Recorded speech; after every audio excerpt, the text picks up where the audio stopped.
By the way, if this story is real, and he's saying it's real, what do you mean it's done? And Blinken, you're texting it. How do you process that whole concept of 10 minutes after the explosion happened, she texts Blinken saying it's done? That's very confusing. How do you process it, Tom? I think there's a chess game that's played in the international arena that is beyond the narratives that we see. And something that he just brought up, like about natural gas. United States, you know where Canada gets its natural gas? From the United States. You know how much natural gas they get from the United States? All of it.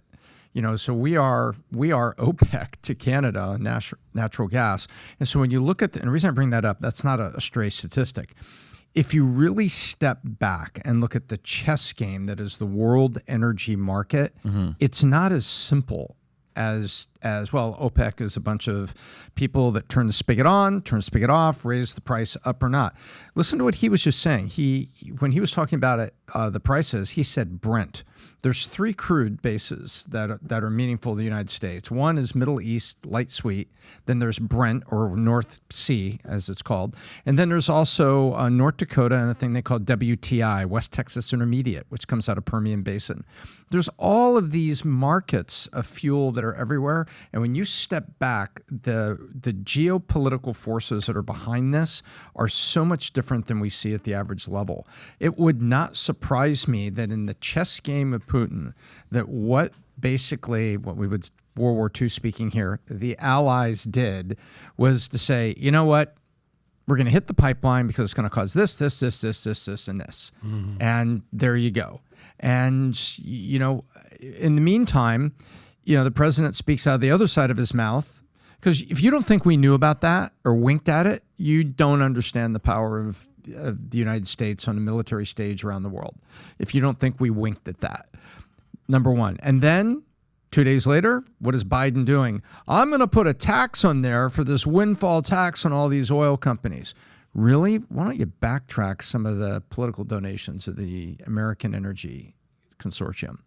And I think it's just a bigger chess game than people understand. But you know who knows the truth about this? Like, there's probably only one person likely, that actually knows the truth, and that's Putin. Either he ordered this or he didn't. So if he ordered it, he knows what's going on.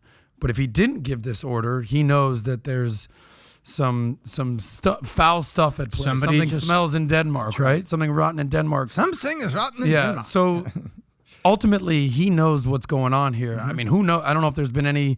Did Paul Sankey basically say he believes that this was the hands of the British via America, via the EU, what have you? Is that what he kind of said? So I believe it. I believe it because it helps Baltic, and it helps neutralize Putin, because now Putin has to do 2 things. One, whose pipeline is that? Who owns Nord Stream? Russia. The Russians and the Germans? Yeah. What did we just do? We turned off the cash register on Nord Stream. They're not delivering, and so they're not getting paid. Meanwhile, the Baltic pipeline is on. So I'm saying you got to step back and look at this like in 3 dimensions. It's not hard, but it takes time. Right, and this is Putin's sole big moneymaker. Like, what's the famous phrase about Russia? That Russia's really just a gas station masquerading as a country. So if you cut off their money supply, oil supply, there goes their revenue. So who knows what actually is happening here, but it would be a gangster-ass move by the British if that's exactly what happened. So I'm listening to this, and it's just making me curious about, the midterms are going to come and go, and then the focus is going to shift very quickly to the presidential election. And I'm just curious how much of that presidential election, how much do voters care about these very specific issues we're talking about oil supply, which comes down to drilling, which the Biden administration has stood against in numerous instances. How much do they care about lifting regulations on the refineries, which would then increase the capacity of those refineries? And how much do they care about where does the voting public stand on involvement in this foreign policy stuff? Liberals, for a long time claimed to be non-interventionists. Now I see them all with Ukrainian flags all over their, bios, and they're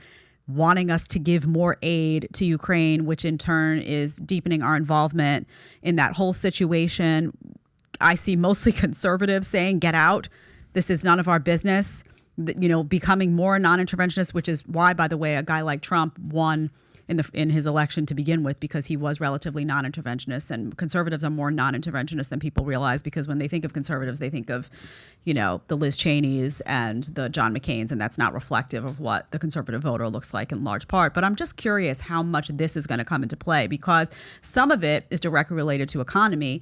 It's directly related to economy and security, which are the two issues that we've really been talking about throughout this whole podcast. So maybe this all comes front and center, and rather than having a largely domestic policy conversation, it becomes much more of a foreign policy conversation for those that are going to be running for the next time around. What people don't understand is I've felt that there is a far left agenda that really just wants to neutralize the United States and to bring upon this, this liberal world equality. Globalism, and globalism, pure.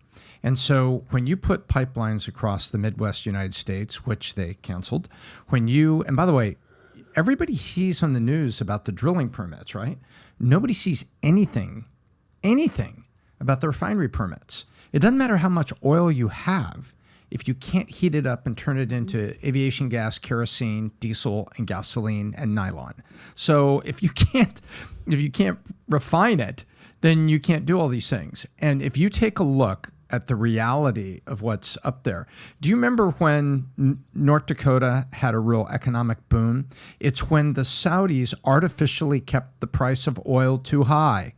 And what happened was, if that's everybody was moving to North Dakota. Because if the price of a barrel was that high, then that's the price they have to work with to get the heat into the earth to extract the shale oil. Yeah. When the price comes back down, and I think it was $60, that if crude on a national basis, global basis, goes below 60, suddenly it's not economically viable to pull shale oil. So what you do is you pause, and I can turn it back on when the price is there.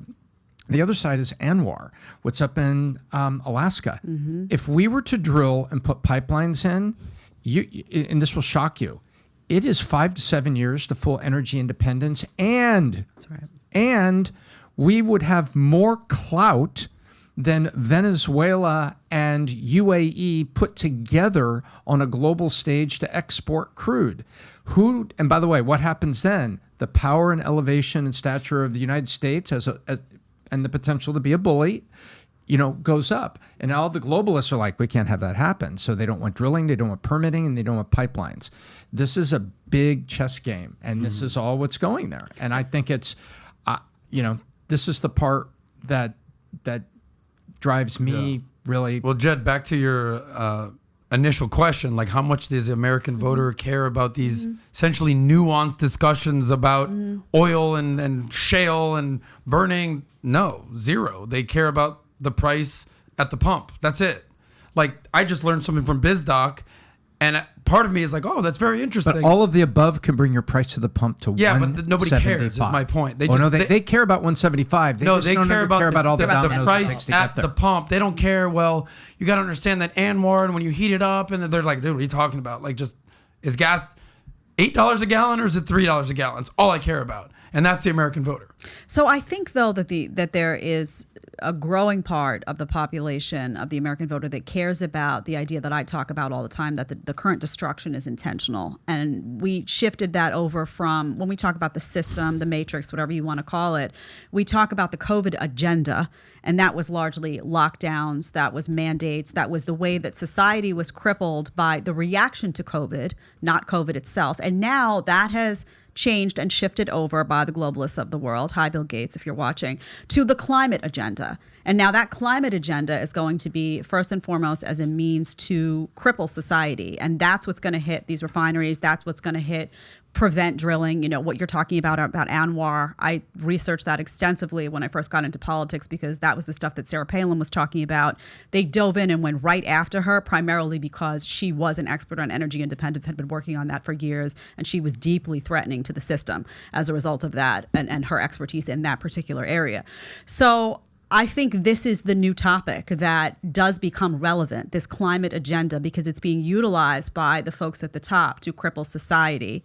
And I think that because these prices do affect their everyday life, do affect what they're paying at the pump, do affect do affect national security, do affect then the safety of themselves and their families. I think that if you can make that argument tangible to people, and it's not something happening out there in the world, it's something happening right here in their hands, in their home, in their backyard, I do think people will be very, very plugged into that. And I would advocate for a Republican candidate, whoever it is, Ron DeSantis, Donald Trump, whoever it may be, to zero in on that climate agenda, because that is going to be the biggest force for destruction that the left is going to utilize to cripple society. So if you like this clip and you want to watch another one, click right here. And if you want to watch the entire podcast, click right here.